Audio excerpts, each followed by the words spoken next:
Start. When was it? When did It started back in 2008.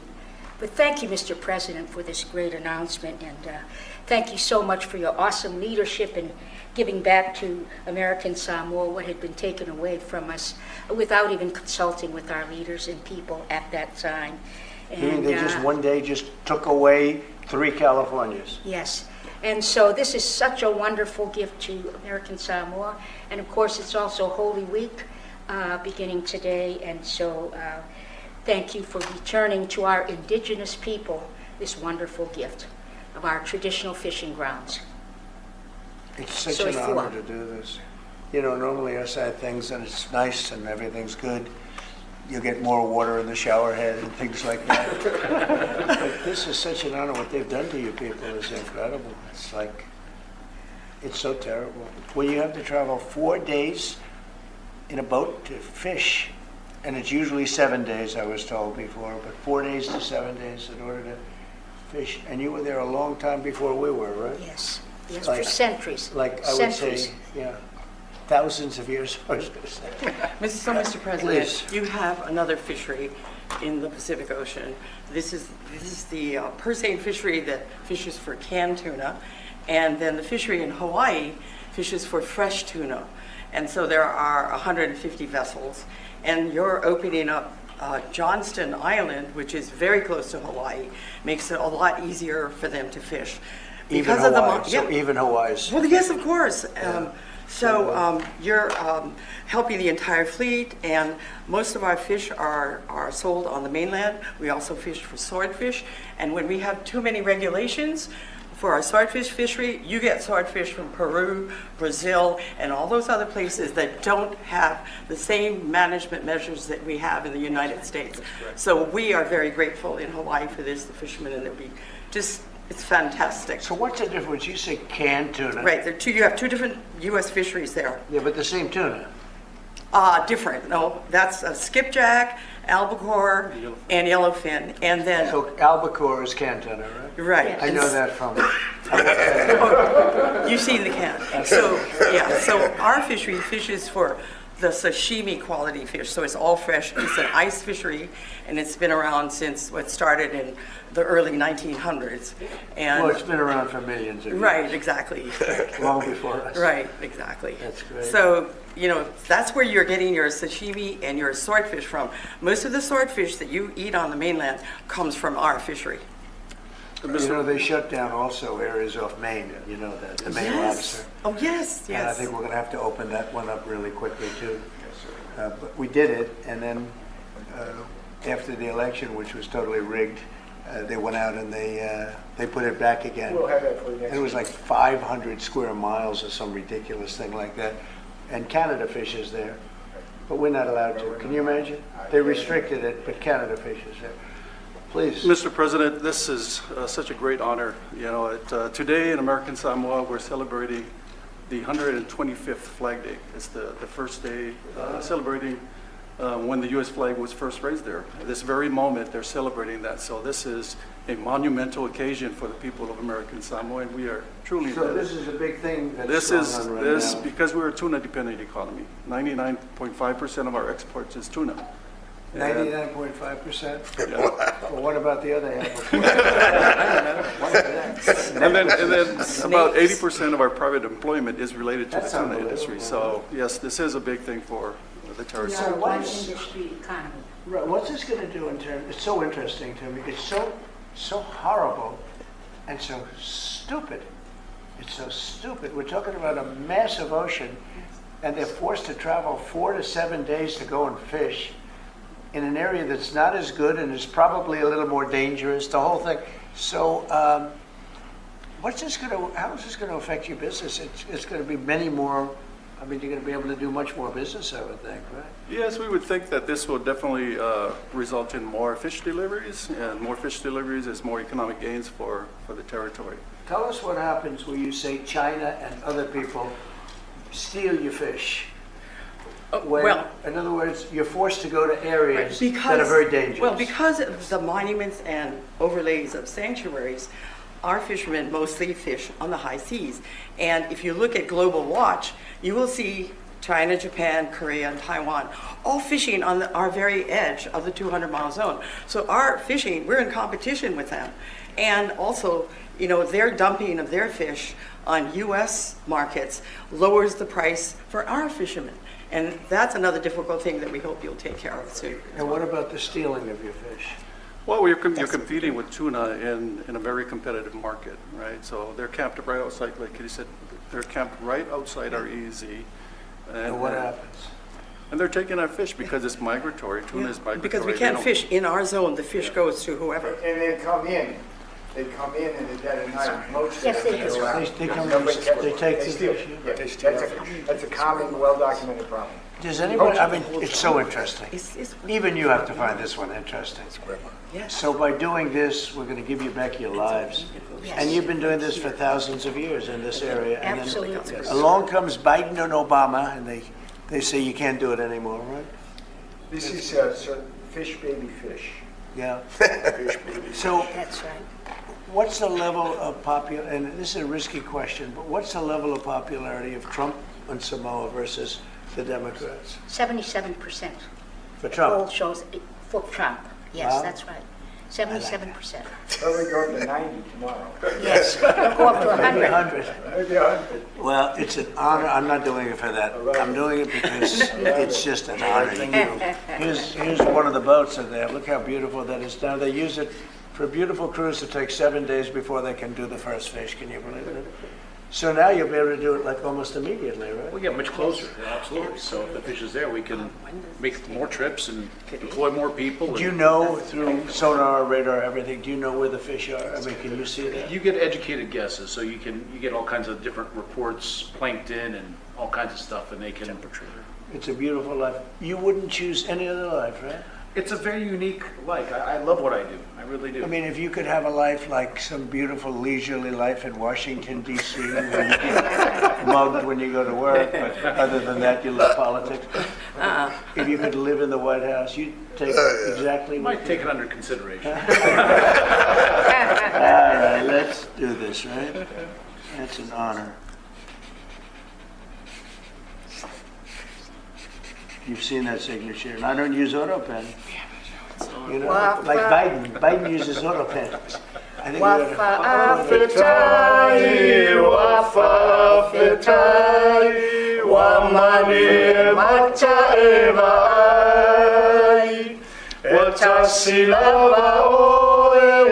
Watasilava oi, ilone fa'amoe moe. Thank you, Mr. President. Thank you so much. You hold that. And what is the second one, please? We have one more also relating to fisheries, sir. This is an executive order on seafood competitiveness. Currently, we have two basic problems here. One is that the American seafood industry is dramatically overregulated. Our fisheries are dramatically overregulated. The other is that we have unfair trade practices from our foreign trading partners relating to the seafood industry. So this executive order is going to attempt to address both of those. The Department of Commerce, other federal departments and agencies are going to work with the fisheries to establish common sense regulatory reforms. How long will that take? I think we're expecting to move as quickly as we can. Yes, sir. You know what I mean, you know exactly what we're talking about already, right? It's crazy. The regulation. It is. Secretary Lutnick is going to fast track that, I can assure you. Howard, please, go ahead. Sure. So you just heard us, the economic zone around Hawaii and Samoa is huge, and it's exclusively ours. So why wouldn't we have our fishermen fish there? I mean, imagine saying our own fishermen, every country in the world, they all fish the 200 miles off their coast, and we were stopping our own fishermen from going off the coast. It's totally the opposite of common sense. That's why President Trump has changed it. Now let's talk about regulation. If you're not even going to let them fish, imagine the regulations that have been written to stop our fishermen from just surviving and thriving. We have the greatest coasts in the world with the greatest fishermen in the world, and we need to let them do their great jobs, raise and capture fish, bring them to our tables, have America have the greatest fish in the world, which we have, and then let them export all these other countries, right? They stop us from exporting. That's going to be over with your leadership and your trading policies. We're going to open all of these markets, and we're going to let our fishermen thrive and prosper, and we are going to have lower cost fish, more of it, and the freshest fish in the world. And this is just common sense for the United States of America. So could I ask, it's so interesting. So you take these massive areas of water, and other countries are allowed to fish in them, right? No. They sneak in, they poach. So they're not allowed, but they do it because they don't care. But they fish in their own zones, sir. Yeah. So we're systematically disadvantaging our fishermen by not allowing them to fish in parts of our exclusive economic zone, while other countries have their own exclusive economic zones, and they're fishing the heck out of those.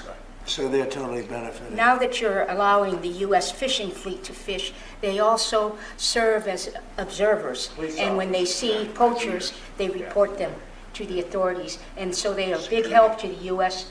Coast Guard. Right. And so it's great for our U.S. food security. Great. I mean, we should have a trade surplus in fish, and we have a big trade deficit. It's crazy. Because of all this. It's just crazy. Nothing Okay. familiar. This is an easy one. Very easy. Fish. Hi, Mom. This is an easy one. This is crazy, huh? About 80% of the seafood in the U.S. is imported. Yeah. Can you imagine that? We import seafood, and we have the greatest coast and fishing in the world. Okay, so in Maine, they do something similar. I think it's like 500 miles or something, some crazy thing. And Canada goes and they fish there, other people fish there, Europe fishes there. The Maine lobster. You can't get Maine lobsters because Maine's forced to go for days out to some other area that's not as good. We have to free that up too. We'll have that on your desk next week, I promise. The Maine lobster, right? Yeah. It's incredible. You did it last Think of it. time, and they undid it. Canada fishes there. Biden undid And we're it. not allowed to, yeah. I did it last time in Maine, and they undid it. That's why we have to stay president for a long time. Okay. Thank you, everybody. What an honor. It's a great honor. Thank you, sir. Thank you, Take care Mr. of President. yourself. Thank you, Mr. President. Thank you very much. Thank you very Thank much. you very much. Thank you, Mr. President. Great job. Thank you so much. Beautiful. You guys look like a real athlete right there. There, look how it is. I get a shake too. Mr. President, breaking news, a short time ago, the Supreme Court agreed to hear oral arguments in the case about ending birthright citizenship. How confident are you that the court will rule in your favor and allow that order to end birthright citizenship to go forward? Well, you're just telling me that for the first time. I am so happy. I think the case has been so misunderstood. That case, birthright citizenship, is about slavery. If you look at the details of it, the signings of it, everything else, that case is all about slavery. And if you view it from that standpoint, people understand it. But for some reason, lawyers don't talk about it, the news doesn't talk about it. That's not about tourists coming in and touching a piece of sand and all of a sudden they're a citizenship. You know, they're a citizen. That is all about slavery. And even look at the dates on which it was signed. It was right at that era, right after the Civil War. And if you look at it that way, the case is an easy case to win. And I hope the lawyers talk about birthright, citizenship, and slavery, because that's what it was all about.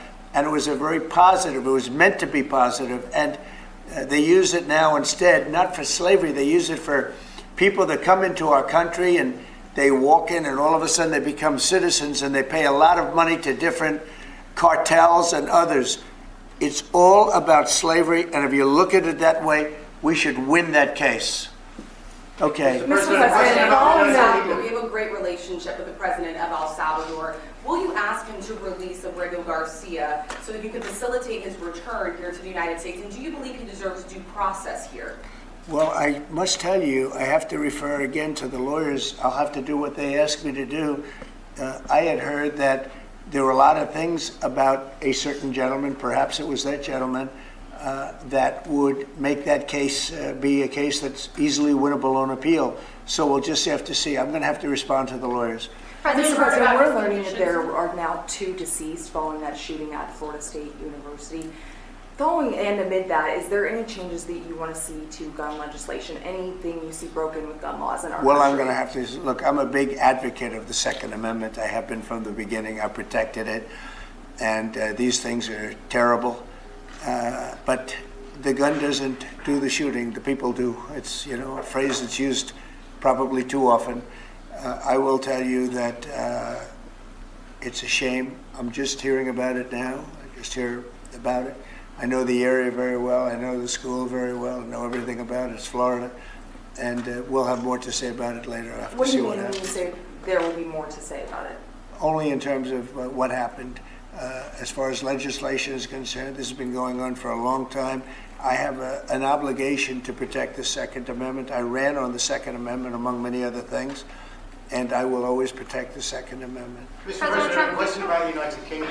Reports that you're going to go and stay with the King in September. Can Yes. you confirm that? What are you looking forward to? Well, I was invited by the King and by the country, great country, to, they're going to do a second, as you know, a second fest. And that's what it is. It's a fest, and it's beautiful. And it's the first time it's ever happened to one person. And the reason is that we have two separate terms. And it's an honor to be, you know, I'm a friend of Charles. I have great respect for King Charles and the family, William. We have it's really just a great respect for the family, and it's a very great honor that, and I think they're setting a date for September. It's going to be a smaller visit initially and then a bigger state visit to follow after. Is that the plan? Yeah, they say that it's going to be, I don't know how it can be bigger than the last one. The last one was, as you know, was incredible. But they say it's going to be even more important. So it's a great honor to be so chosen. President Trump, yesterday you spoke with Japan. Is the Nippon Steel deal part of the tariff negotiations? Did you discuss that with them? It could be, but I doubt it. I mean, I think we're going to view it separately. We want U.S. Steel to remain in the hands of the United States and people from the United States. And great respect for Japan, but we don't want a foreign country buying U.S. Steel. U.S. Steel was one of our great companies of the world. I mean, you go back 80 years, and it was the biggest, strongest, most powerful company in the world. And we're going to make it very strong and powerful again without Nippon. But if Nippon wants to come in, and I hear they're working on it very hard, I have great respect for Nippon Steel. I know a lot about it.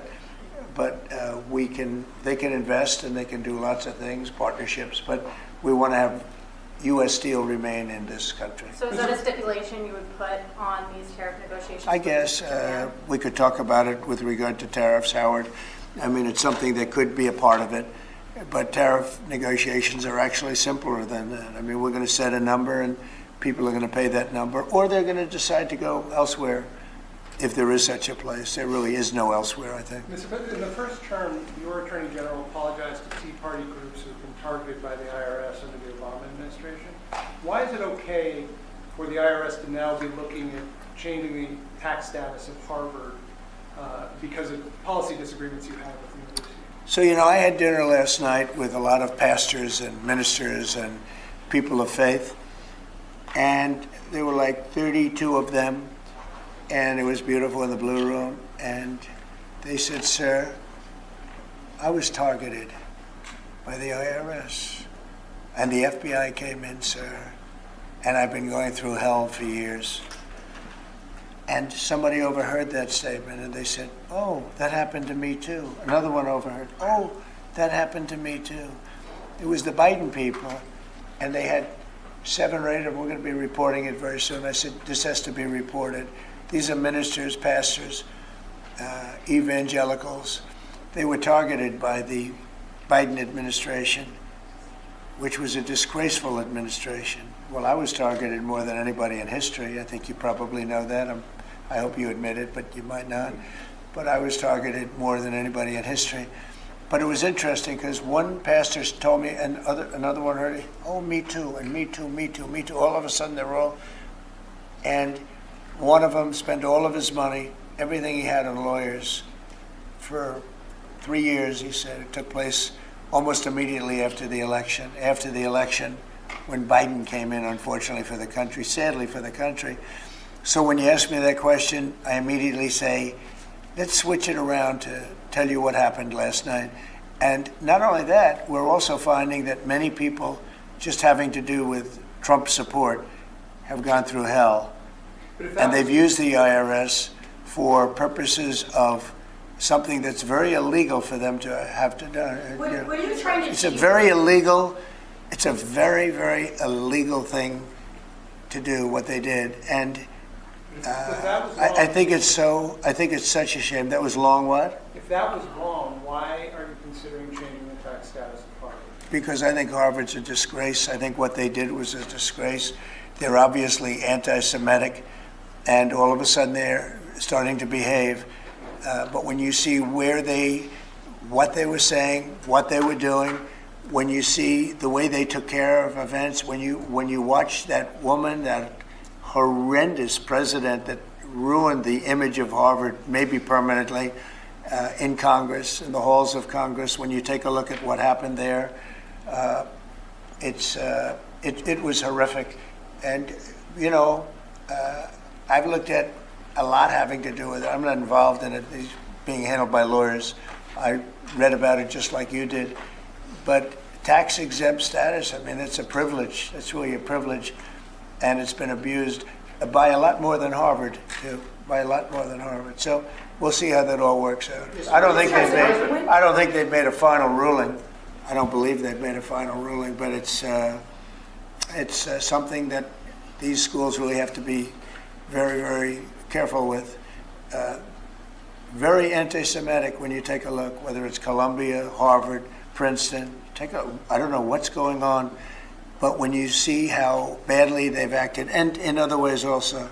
So we'll be looking at it very strongly. Mr. President, on that subject, on the tax-exempt status subject, what are the other groups that you'd like to see that status removed from? Could we expect an executive order? We'll be making some statements, but it's a big deal. And they're so rich and so strong, and then they go so bad.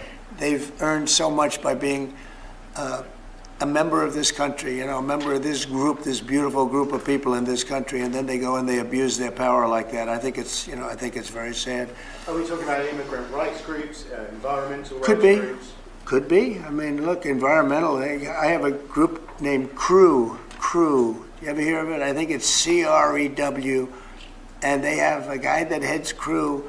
It's supposed to be a charitable organization. The only charity they had is going after Donald Trump. So we're looking at that. We're looking at a lot of things. But if you take a look at CREW, what they've done, and I think it was a very big abuse, but we're going to be finding out pretty soon. Can you explain the disconnect between your conversations with President Xi, when those potentially could happen and why they haven't happened yet? Well, you don't know whether or not they've happened. That's my question. Yeah, I mean, I've never said whether or not they've happened, but I have a very good relationship with President Xi, and I think it's going to continue. And I would say they have reached out a number of times. Xi or they? Well, the same. I view it very similar. It would be top levels of China. And if you knew him, you would know that if they reached out, he knew exactly. He knew everything about it. He runs it very tight, very strong, very smart. And yeah, we're talking to China. So they've reached out in recent days or recent weeks? Excuse me? They've reached out since the 145% tariffs? Oh, yeah, sure. Yeah. Do you believe A lot. Do you believe a lot all the time. We're talking. Have you spoken to him directly, to President Xi? I don't want to say that. Yeah. It's just not appropriate. But you're speaking. Sorry. Has he called you directly, President Xi, or reached out to try to facilitate a conversation? Well, you'd think it was pretty obvious that he has, but we will talk about that soon. It's not that important because, honestly, we're going to have a deal. I believe we're going to have a deal with China. And if we don't, we're going to have a deal anyway because we're going to set a certain target, and that's going to be it. Do you have anything to say about that, Howard? I think our tariff policy around the world has every country in the world coming in and talking to us. It is incredible. We had country after country in yesterday. We are confident that we will work out something with China, and the president knows what he wants to do, and I think he knows it better than anybody else in the world, and we are confident that this is going to work out well, both for the United States of America. I'm sure he'll work it out with China, but the amount of other countries who are working with us is incredible, and I think it's really going to work for the American farmers, for our ranchers, for our fishermen, for our businesses. The scale of companies coming to America just every day, like even this morning we were talking about Whirlpool, and then we were talking about car companies opening. The scale of factories coming to America is mind-boggling, driven by Donald Trump's tariff policy, which has got the world coming and finally respecting the United States of America. President Trump, you said And by the way, there's never been anything like it. We have at least $7 trillion of new businesses coming in. If you go back and look at others, I mean, in years they wouldn't do anything like that. So, and this is in a matter of weeks, so it's been pretty amazing. You said we're talking, so China and the U.S. are talking on tariffs. Oh, sure. Do you believe then that they won't go higher than 125%? We've heard Chinese officials say that. And then, like, what happens if they do go higher? Do we retaliate more? Well, than at a certain point, 125? I don't want them to go higher, because at a certain point you make it where people don't buy. So I may not want to go higher, or I may not want to even go up to that level. I may want to go to less, because you want people to buy. And at a certain point, people aren't going to buy. And it's actually up to 145%, because you have the 20. You previously said that you would consider reducing tariffs on China to get a TikTok deal done. Is that still on the table as of now? Well, we have a deal for TikTok, but it'll be subject to China, so we'll just delay the deal till this thing works out one way or the other. And I think it's a good deal for China. The TikTok deal is very good.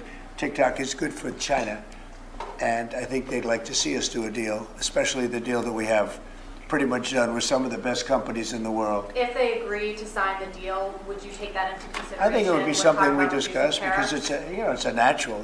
If we're making a deal, I guess we'll spend 5 minutes and talk about TikTok. It wouldn't take very long. Can you give us a sense of how far along these negotiations are with China? Are they in the early stages, or are you inching closer now to actually making a deal on tariffs? I think that we will make a deal with China. I think we've had some very good talks, but we will have some very good talks remaining.